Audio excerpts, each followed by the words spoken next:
एडुटेरिया current affair series के अंतर्गत आज का प्रैक्टिस सेट है प्रैक्टिस सेट नंबर 8 और यह प्रैक्टिस सेट एडुटेरिया करेंट अफेयर 2020 से लिया गया है। तो आज का प्रश्न है कि यूनेस्को ने तमांग भाषा को अडेजर्ड भाषा की श्रेणी में रखा है। यह किस राज्य में बोली जाती है?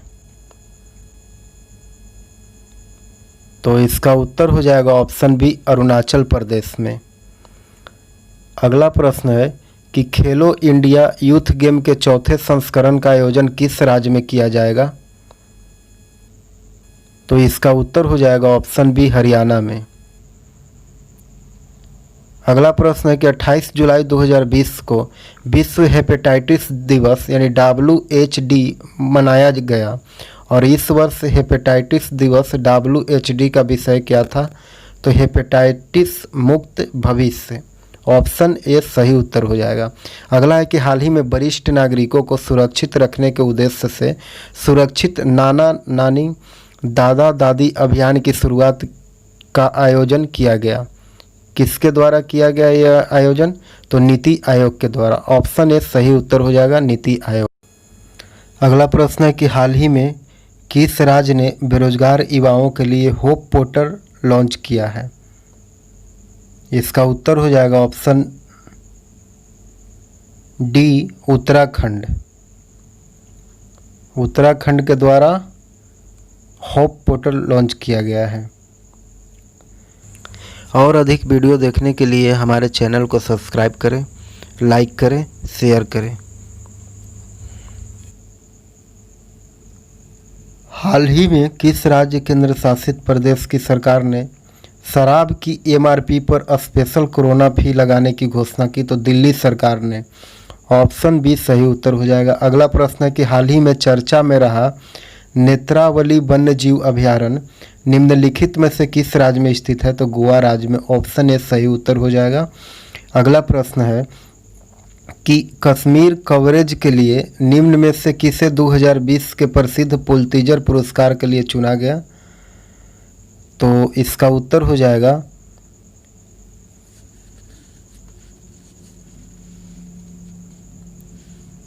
ऑप्शन डी, उपयुक्त में सभी।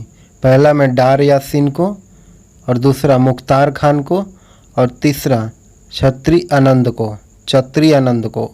उपयुक्त में सभी उत्तर होगा ऑप्शन डी। अगला है कि किस बैंक ने हम हार नहीं मानेंगे शीर्षक के साथ एक नया गीत जारी किया है?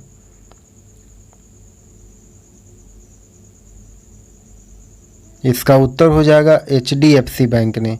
अगला है कि भारत और ब्रिटेन के मध्य किस संयुक्त युद्धाभ्यास का आयोजन 13 फरवरी 2020 से किया गया? तो अजय वॉरियर। ऑप्शन बी सही उत्तर हो जाएगा। अगला प्रश्न है कि NRC का पूर्ण रूप क्या है? तो NRC का फुल फॉर्म है नेशनल रजिस्टर्ड। अगला प्रश्न है कि उड़ान योजना के तहत कितने नए हवाई अड्डे का निर्माण किया गया? अगला प्रश्न है कि कृषक नवोन्मेष कोष की स्थापना किसने किया? तो ICAR ने। अगला प्रश्न है कि किस वर्ष बजट भाषण इतिहास का सबसे लंबा भाषण रहा? तो 2020 का बजट भाषण जो था वो इतिहास का सबसे लंबा भाषण था। अगला है कि हाल ही में अरुणाचल प्रदेश में पहला हिंदी समाचार पत्र लॉन्च किया गया जिसका नाम है, तो इस समाचार पत्र का क्या नाम है? तो इसका उत्तर हो जाएगा अरुण भूमि। ऑप्शन सी सही उत्तर हो जाएगा। अगला प्रश्न है कि भारत में कुपोषण के विरुद्ध जागरूकता फैलाने के लिए संयुक्त राष्ट्र द्वारा किस अभियान की शुरुआत की गई?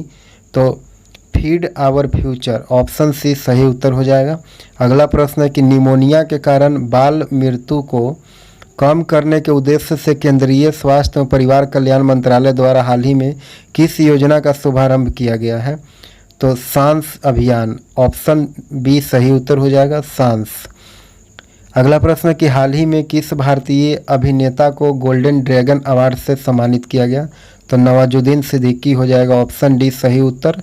अगला प्रश्न है कि वर्ष 2019 के लिए किसे नेल्सन शरणार्थ पुरस्कार से सम्मानित किया जाएगा? तो अजीज बेक असुरों को। ऑप्शन बी सही उत्तर हो जाएगा।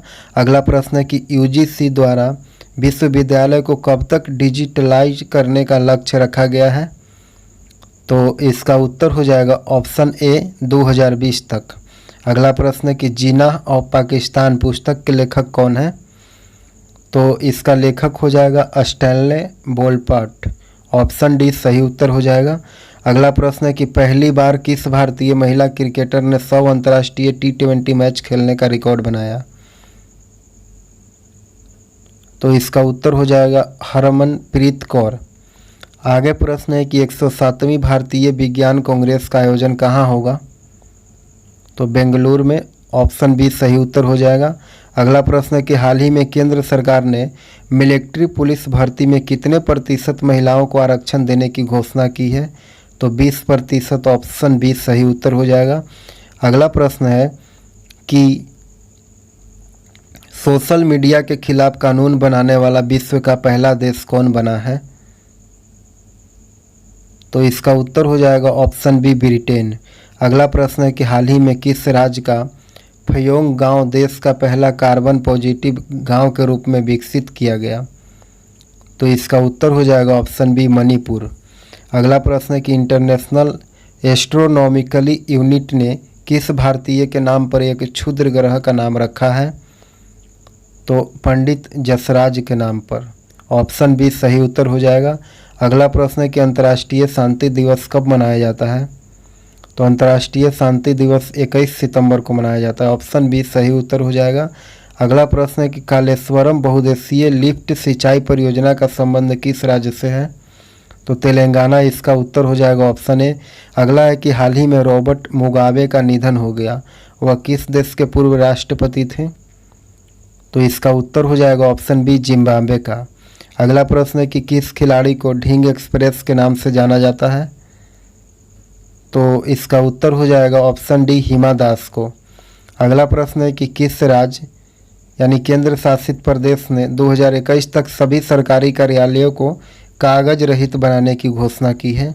तो ऑप्शन डी अरुणाचल प्रदेश। अगला प्रश्न है कि सूक्ष्म लघु एवं मध्यम उपकरणों यानी MSME में आर्थिक एवं वित्तीय स्थिति सुधारने स्थिरता हेतु दीर्घकालिक उपाय सुझाने के लिए किसकी अध्यक्षता में एक समिति का गठन किया गया? तो इसका उत्तर हो जाएगा ऑप्शन बी यूके सिन्हा समिति। अगला प्रश्न है कि ICC एक दिवसीय क्रिकेट विश्व कप 2023 का आयोजन किस देश में होगा? तो इसका उत्तर हो जाएगा ऑप्शन सी भारत में। अगला प्रश्न है कि हाल ही में केंद्र सरकार द्वारा प्रकाश पोर्टल लॉन्च किया गया, जिसका उद्देश्य क्या है? तो प्रकाश पोर्टल का उद्देश्य क्या है? तो इसका उत्तर हो जाएगा ऑप्शन डी कोयला आपूर्ति की मॉनिटरिंग करना। अगला प्रश्न है कि कजाखस्तान की राजधानी वर्तमान में कहाँ है? तो कजाखस्तान की राजधानी वर्तमान में नूर सुल्तान है। ऑप्शन डी सही उत्तर हो जाएगा नूर सुल्तान। अगला प्रश्न है कि किस संविधान संशोधन अधिनियम के द्वारा सवर्णों को 10% आरक्षण नौकरी और शैक्षणिक संस्थानों में दिया गया है? तो 103वां संविधान संशोधन के द्वारा। ऑप्शन डी सही उत्तर हो जाएगा। अगला है कि गोलन पहाड़ी हाल ही के समय में विवाद या चर्चा का विषय बना हुआ है। यह पहाड़ी किन दो देशों के बीच है? तो सीरिया और इजराइल के बीच। अगला प्रश्न है कि किस राज्य के पान के पत्ते को हाल ही में GI टैग प्रदान किया गया? तो इसका उत्तर हो जाएगा केरल में। ऑप्शन डी सही उत्तर है। अगला है कि हाल ही में इराक के नए प्रधानमंत्री कौन नियुक्त हुए हैं? तो इराक के नए प्रधानमंत्री के रूप में मुस्तफ़ा अल कादिमी को नियुक्त किया गया।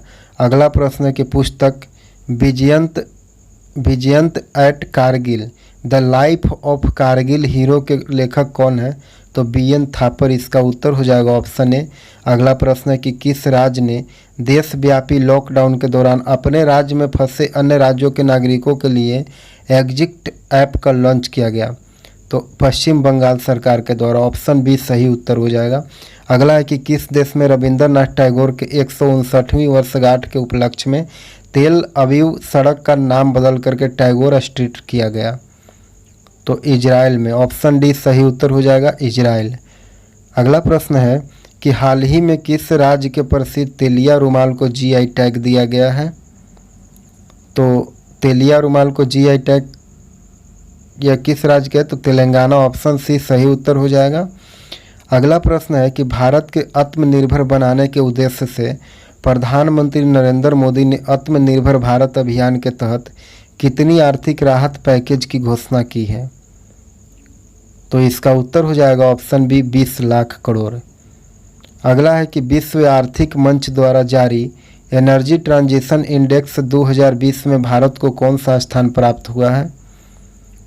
तो इसका उत्तर हो जाएगा ऑप्शन बी 74वां। अगला प्रश्न है कि कोविड-19 महामारी से जूझ रहे भारत के वर्ल्ड बैंक ने कितनी राशि का सामाजिक सुरक्षा पैकेज देने की घोषणा की है? तो इसका उत्तर हो जाएगा ऑप्शन ए $1 बिलियन का।